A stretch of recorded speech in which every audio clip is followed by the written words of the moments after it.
दुनिया के ऐश और दुनिया के रंगरलियों की वजह से वो लोग गुम होते चले गए, मगर कुर्बान जाइए इन मदरसे वालों पर। इन्होंने हर बातिल वक्त में, इन्होंने हर बुरे वक्त में अपने रब के फरमान कुरान की तालीम को आम रखा और अपने मजहबी अकायद की भी प्रचार और प्रसार करते रहे। मैं बदलूंगा नहीं भाई, मेरी तकरीर आज ऐसी ही होगी। ये मैं सिर्फ अराकीन जलसा का हुक्म को पूरा कर रहा हूँ, वरना we are not able to tell you something more and more about this जलसा। हम कुछ और बहुत ज़्यादा नहीं कह सकते, बल्कि मैं तो ये गुजारिश करूँगा कि मेरे बाद जो मुकर्रिर हैं उस मुकर्रिर को आप बुला करके रखें। पता नहीं किस वक्त हम अपनी बात पूरी कर लें, लेकिन इतनी बात कहने की कोशिश करूँगा।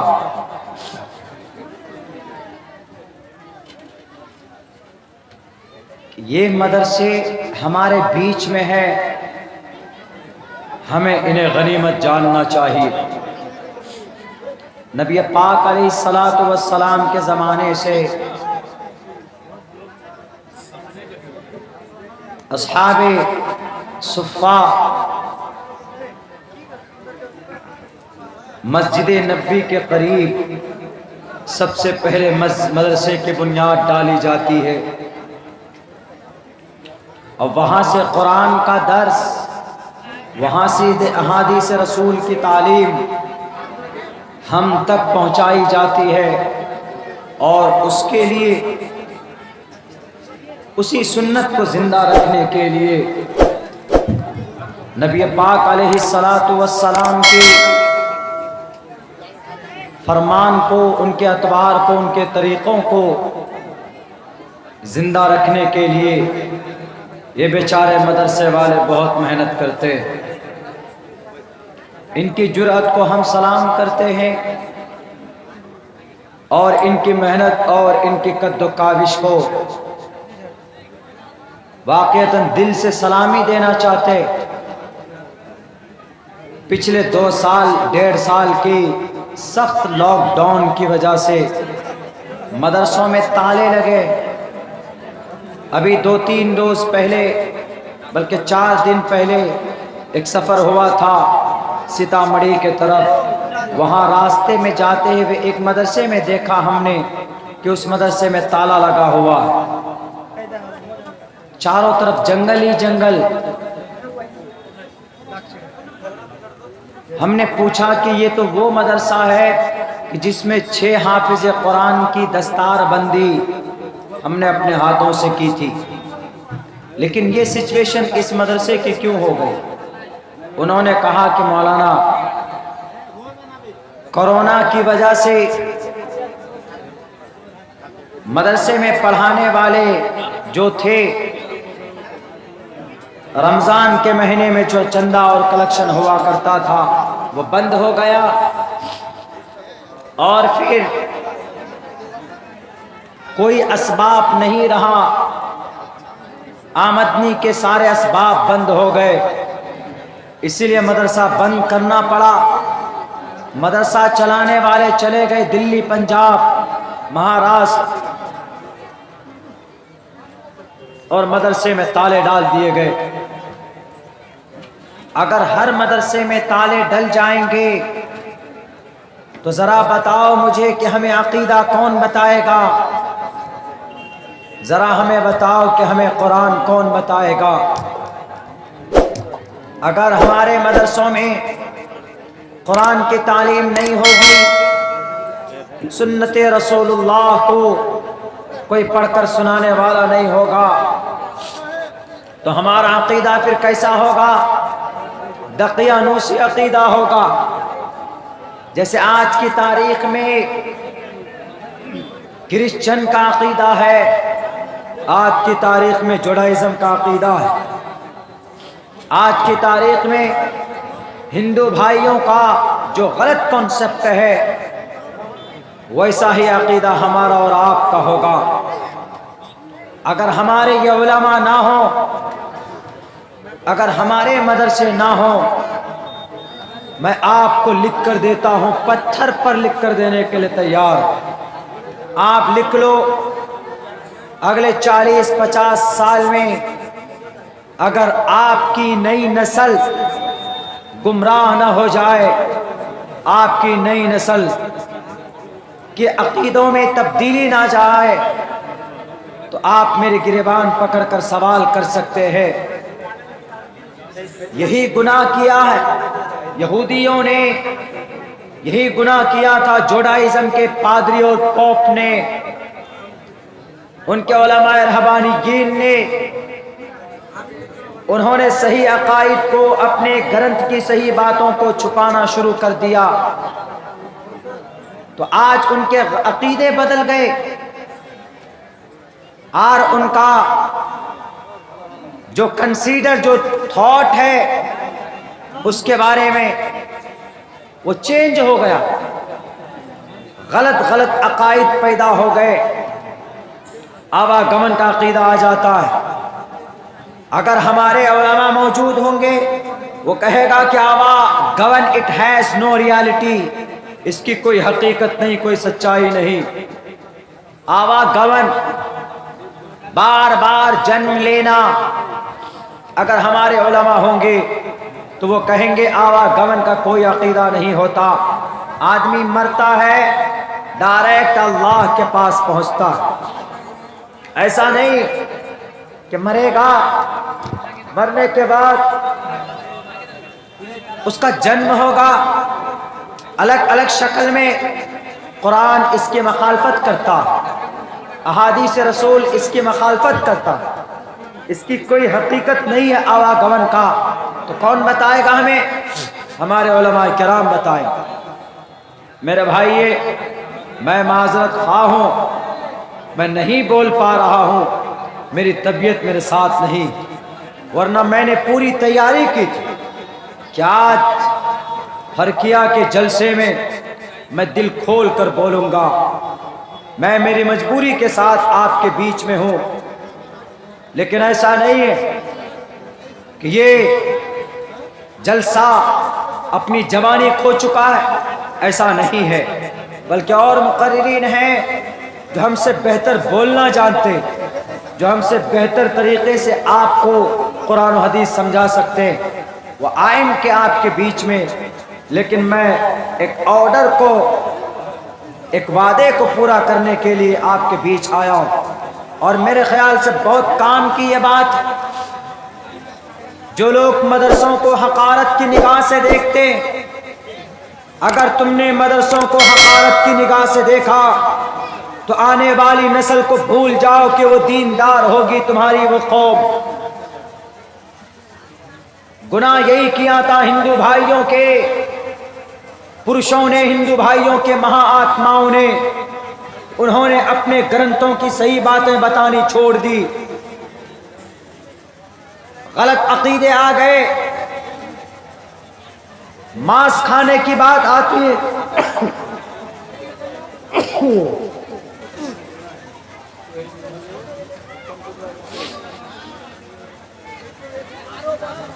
अभी 7 नौजवानों को लोनी में एक जगह पर गोली मारी, एक जगह पर 7 नौजवानों। क्या कहा जाता है? मुठभेड़ में गोली मारी। पता क्यों गोली मारी?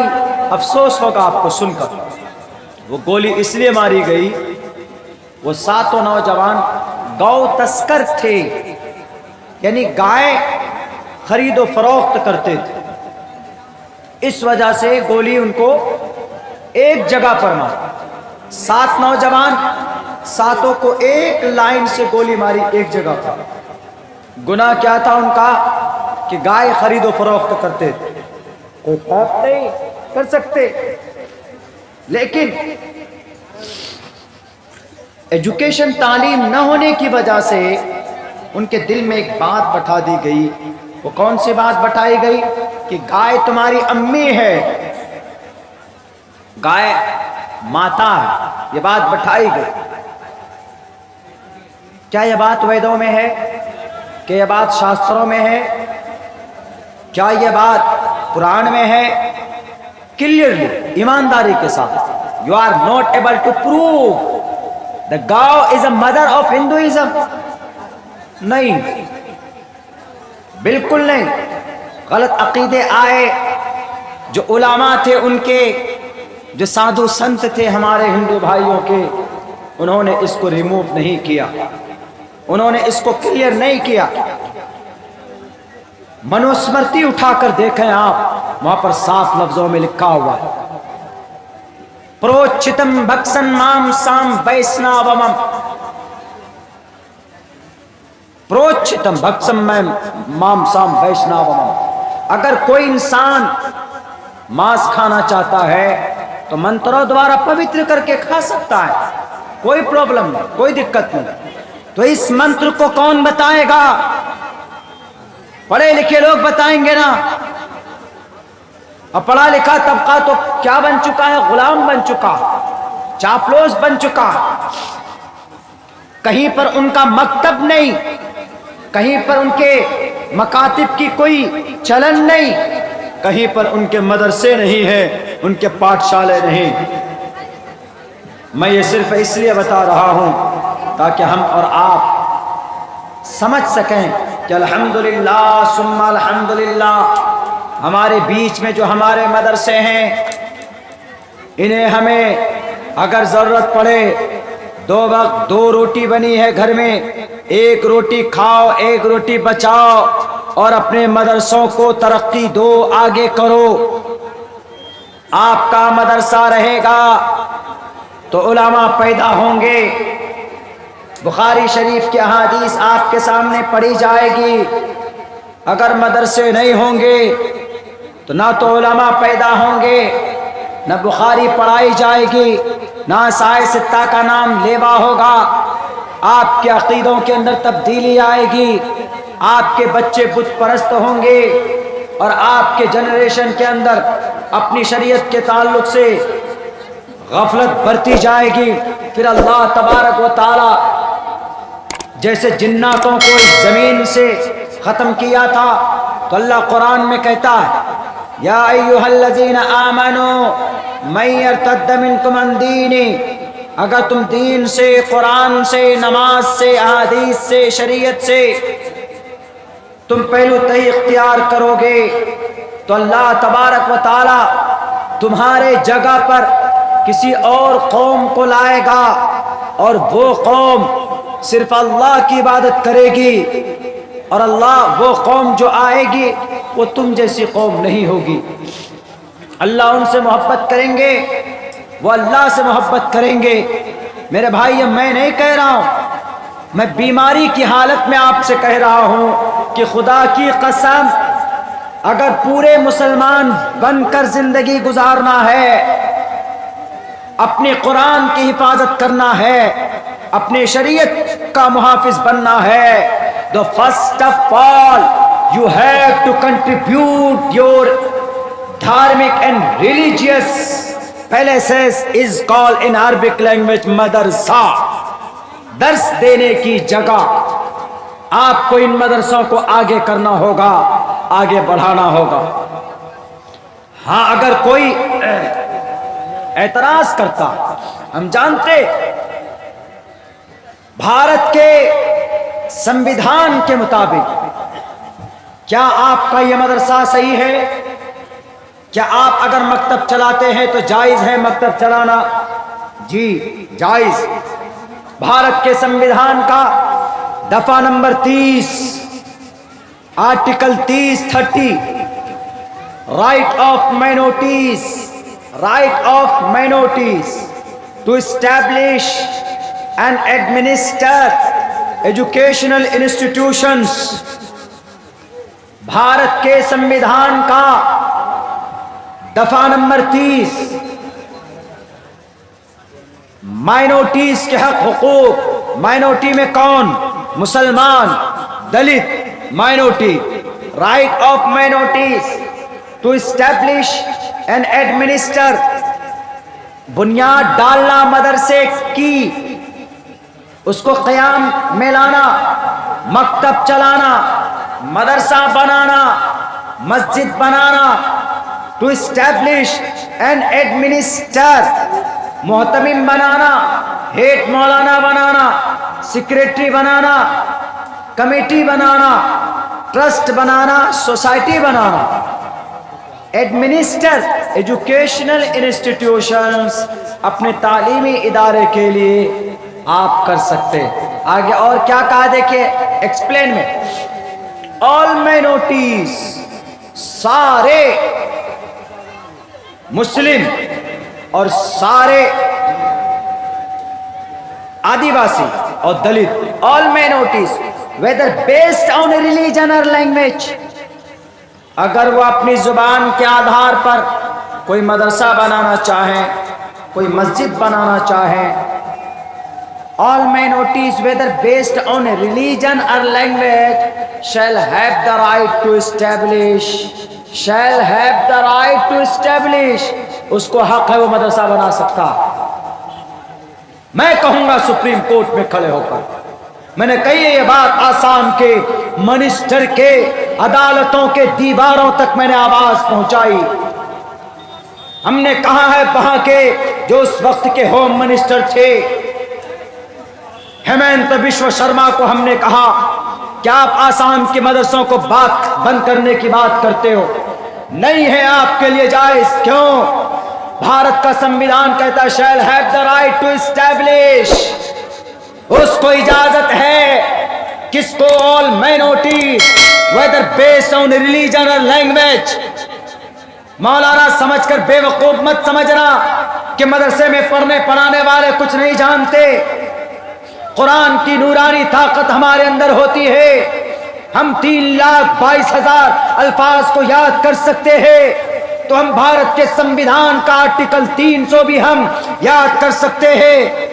हमने कहा था shall have the right to establish, हम मदरसा बना सकते हैं, हमें कोई माए का लाल रोक नहीं सकता, इसलिए कि it's our fundamental rights. Shall have the right to establish and administer on their choice, अपनी मर्जी से, अपनी मर्जी से, ऑन देयर चॉइस।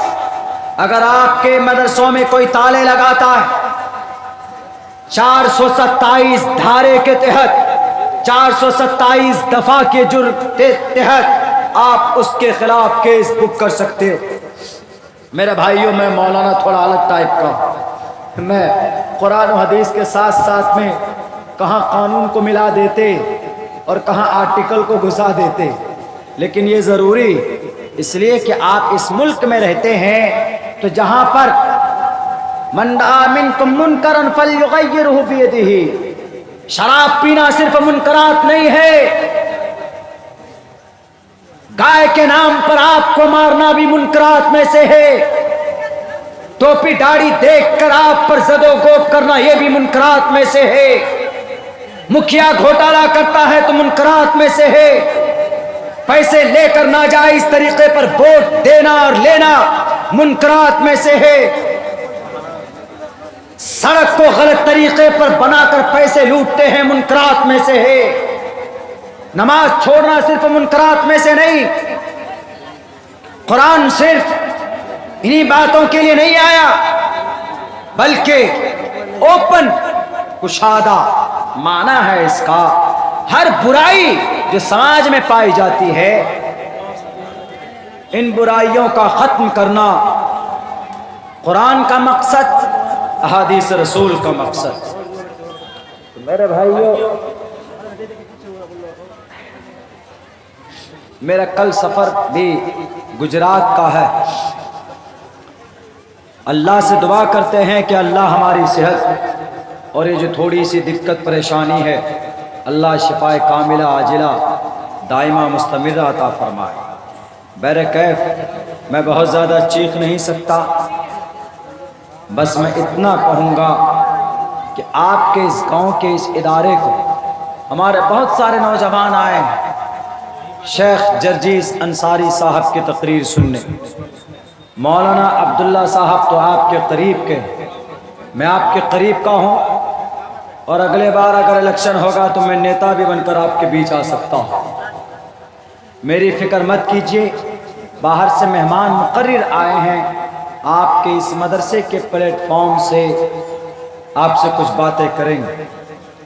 तो एन आखिर तक उनकी बातें सुने और चाहे 1 रुपए से ही मदरसे की ताउन जरूर करें। आप 1 ही रुपए से सही, जब भी जरूरत पड़े मुकर्रर बैठेंगे कलेक्शन के लिए, आप उनके कहने के मुताबिक आप ताउन करें। मेरे भाइयों, ताउन करेंगे, अल्लाह के हमें उसका अजर मिलेगा। और फिर मैं चाय क्या पीऊं भाई, मेरी तो बस, मैं डर से आया आपके इस जलसे में, मैं डर से आया। मैंने कहा भी था कि मैं आपका जलसा देखूं या मैं अपनी सेहत देखूं। मगरिब के बाद मैंने बात कही, उन्होंने कहा कि शायद बहुत बेइज्जती हो जाएगी। तो खैर उस हालत में भी आपके पास पहुंचा, या आपकी मोहब्बत है कि हम यहाँ तक पहुंच गए। लेकिन इतनी बात जरूर, अगर मुसलमान बनकर रहना है आपको, आपकी नस्ल को, तो मदरसों को जिंदा रखना होगा। और मदरसों को जिंदा रखने के लिए क्या करना होगा? हमें चंदा देना होगा। उलमा हमारा काम करें, शरीयत को बचाने का काम करें, शरीयत फैलाने का काम करें, हम उनका काम करें। ऐसा नहीं है कि इमाम साहब नमाज पढ़ा रहे हैं, 6 महीने हो गए भैया चंदा तो दीजिए। सेक्रेटरी साहब से कह रहे हैं कि सेक्रेटरी साहब 5 महीने हो गए, पैसे थे, दे दो चंदा, तनख्वाह तो दे दीजिए आप। अब पता चला कि सेक्रेटरी साहब ने कहा कि इमाम साहब आपको तनख्वाह नहीं मिली कि आप जाओ घर। अब बेचारा इमाम साहब क्या करेगा? तो वह इमाम भी चालाक था। इमाम ने कहा कि 6 महीने की तनख्वाह है, पैसा नहीं दिए हो, 6 महीने की नमाज वापस करो, तुम लौटा करो, दोबारा पढ़ो। सेक्रेटरी साहब ने कहा क्यों?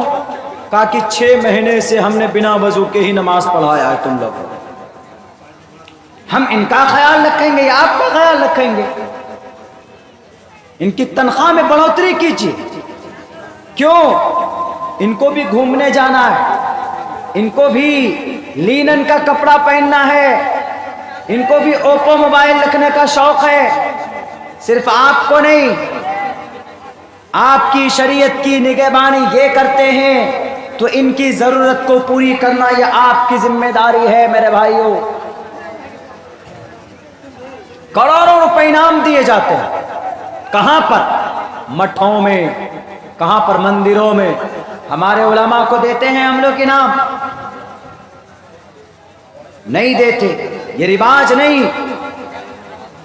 कपड़ों से, तोहफे तहाइफ से, हदिया देकर उनकी ताउन और उनकी मदद करें, ये रिवाज हम में नहीं है। शादी ब्याह अगर हो जाए अभी तो अभी हजारों रुपए खर्चा कर देंगे, दे देंगे ताउन में। किलो मेरी तरफ से फ्रीजर, मेरी तरफ से वॉशिंग मशीन, मेरी तरफ से गाड़ी। लेकिन एक इमाम साहब नमाज पढ़ा रहा होता है, 24 घंटे में 5 वक्त की नमाज मुकल्लफ बनकर वो ऊपर लेकर जाता है। हम उस इमाम साहब को महीने में कभी 100 रुपए या 500 रुपए भी ताउन नहीं कर पाते। गैस कितने का आ रहा है? 1050। आलू की क्या कीमत है? 26 रुपए। बैगन कै रुपए किलो है? 50, 90 रुपए। आज का रेट में बता दो, 95, 78 रुपए के हिसाब से हमको 20 किलो बैगन मिला अपने स्कूल के लिए। आलू जब से कहे हैं लालू जेल, तो आलू भी बढ़ गया इसका भाव। सारी चीजें महंगी है, तो हमारे बेचारे इमाम साहब कहां से पूरी करेंगे? हमारे बेचारे इमाम साहब कहां से अपनी जरूरियात पूरी करेंगे? तो इसलिए मेरे भाइयों, इनका ख्याल रखो, आप इनका ख्याल रखें। ये अपने दीन की, अपने शरीयत की इंशाअल्लाह हर जमाने पर, हर जगह पर दिफा करें, हर मैदान में दिफा करें। जहां जरूरत पड़े ये खड़े हो जाए। जब जरूरत पड़ेगी तलवार लेकर मैदान में आने की, मुकाबला करने की दुश्मनाने इस्लाम से, दुश्मनाने भारत से, ये तब भी आगे आ जाएंगे इंशाअल्लाह। आ गए वक्ता, आए कोई मुकर्रिर साहब आए? भैया बुला लीजिए, मेरी जान जा रही समझ। मैं क्या बोल रहा हूं मुझे खुद भी पता नहीं, बस आपके जलसे की और आपके मदरसे की हमने ये सोचा था कि मैं दिल खोल कर मदरसे की तारीख के ऊपर रोशनी डालूं। इस देश को आज़ाद करने में मदरसे के कुर्बान, इस देश को आज़ाद करने में उलमा के कुर्बान, और इस शरीयत की बका में उलमा के कुर्बान, साफ साफ लफ्जों में। और ये निकलते कहाँ से? इन्हीं मदरसों से। बहुत आसान होता है, हाफिज साहब, मौलाना साहब, कारी साहब, बड़ी आसानी से हम इनकी तौहीन कर देते हैं और बड़ी आसानी से हम इनको हकारत की निगाह से देखते हैं। लेकिन नहीं मेरे भाई, कुर्बान जाओ आप इन उलमा पर। तनख्वाह आप नहीं देते हैं, इन स्पाइट ऑफ दैट, उसके बावजूद भी ये आपके मदरसे में रहते हैं, आपके मस्जिद में अजान देते हैं, आपकी मंशा के मुताबिक आपको राजी और खुश रखने के लिए ये पाबंदी करते हैं, अपनी जिम्मेदारी को पूरी करने के लिए पाबंदी करते हैं। फ्रेंक होना चाहिए, उनकी जरूरत का ख्याल हमें रखना चाहिए। 2-2, 3-3 साल तक जेलों में हमारे उलमा गए, लेकिन अपने दीन को, अपनी शरीयत को मिटने नहीं दिया। मदरसा वहां कायम किया। अब्दुल रशीद गंगोही रहमतुल्लाहि अलैह चले गए, भेज दिए गए जेल के अंदर। उस जेल में कुरान करीम की तालीम को जिंदा रखने के लिए उन्होंने मकतब कायम किया। और जब बेल अनाउंसमेंट हुआ मौलाना रशीद गंगोही के लिए तो रोने लगे। हालांकि बेल का नाम सुनकर लोग खुश होता है कि अब हमारा बेल होने वाला है, लेकिन मौलाना रशीद अहमद गंगोही रोने लगे कि मेरा बेल होगा, मैं तो चला जाऊंगा, लेकिन इन कैदियों में बहुत से वो मुसलमान हैं जिन्होंने अभी सिर्फ अल्हम्दुलिल्लाह सूरह फातिहा याद भी ढंग से उनको नहीं हुआ। मैं चला जाऊंगा, इनका कुरान अधूरा रह जाएगा। मेरे भाइयों, मेरे साथियों, जेलों के अंदर भी आपकी कुरान की तालीम को आगे बढ़ाने वाले ये मदरसे वाले हैं। मौलाना कासिम, मौलाना सनाउल्लाह अमृतसरी, ये वो लोग हैं जिन्होंने सरकारी मदरसे में, अंग्रेज के जमाने के मदरसे में रहकर तालीम हासिल की, लेकिन इन्होंने अपने ईमान को न बेचकर इन्होंने अपनी उस तालीम को, उस कुरान को, उस शरीयत को, उस हदीस को दो टोक लफ्जों में आपके सामने रखने की कोशिश की है। बहुत पैसे दिए गए, अब बहुत डराया धमकाया गया। हमारे अकाबरीन नहीं डरे, नहीं धमके, नहीं उनकी धमकियों से नहीं रुके, आगे बढ़ते गए, आगे बढ़ते गए। और उन्होंने कहा साफ लफ्जों में कौम से, ये कौम के लोगों, तुम्हें किसी मसले में उलझन हो तो कुरान के पास आना, आदि से रसूल की किताबें उलट कर देखना, उलमाए किराम से पूछना, इंशाअल्लाह तुम्हारा मसले का हल होगा। ये बात क्या वेदों में नहीं है? वेदों में भी तस्मात् शास्त्रम परमाणम तिकारिया अकारिया व्यवस्थितो ज्ञात्वा शास्त्र विधानोक्तम कर्म करतो हमें रसी। ये शास्त्र विधि मुत्सरज्जे वर्तते काम कार्तम न सिद्धिम वाप्नुति न सुखम न प्राम गतिम। कुरान कहता है फला वरब्बिका ला युमिनून हत्ता युहक्किमुका फीमा शजरा बैनहुम। तो फला वरब्बिका ला युमिनून हत्ता युहक्किमुका फीमा शजरा बैनहुम। हमारे उलमा आज भी बोलते, हमारे हिंदू भाइयों का कोई बोलता है गुरु कि तस्मात् शास्त्रम परमाणम तिकारिया अकारिया, नहीं बोलता, वो तो जानते भी नहीं, वो नहीं जानते। हमारा कल हम अपने हेयर कटिंग के लिए पहुंचे तो वहां पर जो हमारा वो कटिंग करने वाला जो कारीगर था वो बोला क्या सर हम छठ पूजा के लिए ये काम कर रहे हैं। हमने कहा बड़े धार्मिक लगते हो भाई। बोला कि हाँ सर, छठ पूजा है, उससे पहले दीपावली थी, इसमें हमने इतना पैसा खर्चा किया, इस पे इतना पैसा खर्चा किया। हमने कहा एक बात बता दो, तुमको हनुमान चालीसा याद है? बोला सर हनुमान चालीसा तो बच्चे बच्चे को याद। हमने कहा बच्चा छोड़ो तुम बता दो हनुमान चालीसा याद। बोला हनुमान चालीसा याद नहीं लेकिन बहुत पावरफुल होता है, कभी भी कोई परेशानी आती है तो उस वक्त हम लोग हनुमान चालीसा पढ़ते। हमने कहा क्यों, कहाँ सुना?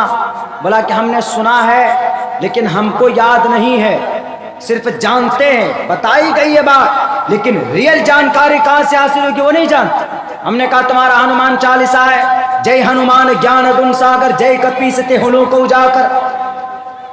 हमने कहा यह है अंजन पुत्र पवन सुत नामा, अंजन पुत्र पवन सुत धामा, जय हनुमान ज्ञान गुण सागर, जय कपीसते हुलों को उजागर, पवन सो काज कठिन जग माही। हमने कहा यह है तुम्हारा हनुमान चालीसा। और वह हनुमान चालीसा ने कभी दिवाली नहीं मनाई, कभी छठ नहीं मनाया। उन्होंने श्री रामचंद्र जी से पूछकर अपने ईश्वर की ही भक्ति की। तो ये जानकारी छुपाई ना। अगर हमारे उलमा भी जानकारी छुपाएं, कुरान के सही मतलब सही तफसीर आपके सामने ना रखें, तो बताइए हमारा अकीदा कहाँ जाएगा?